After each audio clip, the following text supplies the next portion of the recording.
नमस्कार माझ्या गोड ताईंना आणि मैत्रिणींना, श्री स्वामी समर्थ। तर मी सुरेखा आज तुमच्यासाठी घेऊन आली आहे वटपौर्णिमा विशेष अगदी नवीन आणि सोपे असे उखाणे।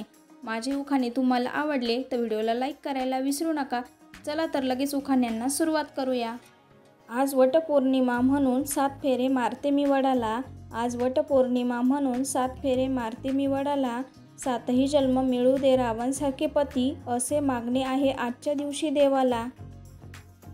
वटपौर्णिमेच्या दिवशी वडाची पूजा मी करते, वटपौर्णिमेच्या दिवशी वडाची पूजा मी करते। रावांना 100 वर्ष आयुष्य मिळू दे हीच ईश्वर चरणी प्रार्थना करते।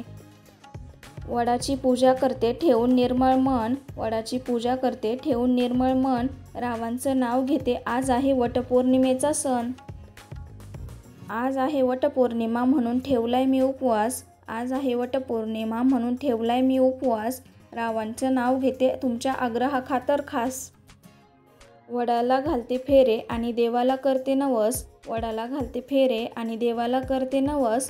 रावांचं नाव घेते आज आहे वटपौर्णिमेचा दिवस। वटपौर्णिमेच्या दिवशी 5 सुवासिनी स्त्रियांची ओटी मी भरते, वटपौर्णिमेच्या दिवशी 5 सुवासिनी स्त्रियांची ओटी मी भरते।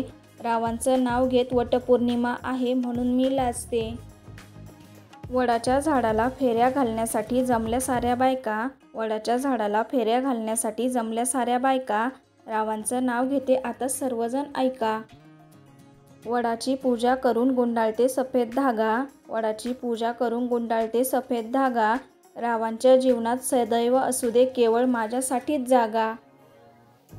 पोथी पुराणे वाचून बोध होतो मनाला, पोथी पुराणे वाचून बोध होतो मनाला।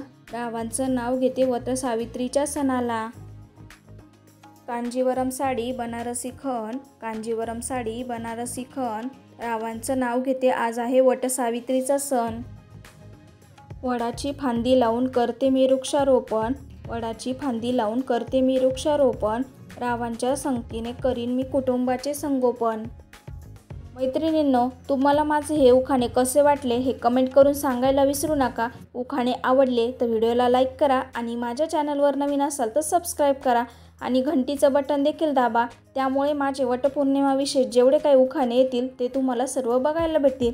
चला मग पुन्हा भेटू उद्याच्या उखाण्याच्या व्हिडिओ, तोपर्यंत श्री स्वामी समर्थ।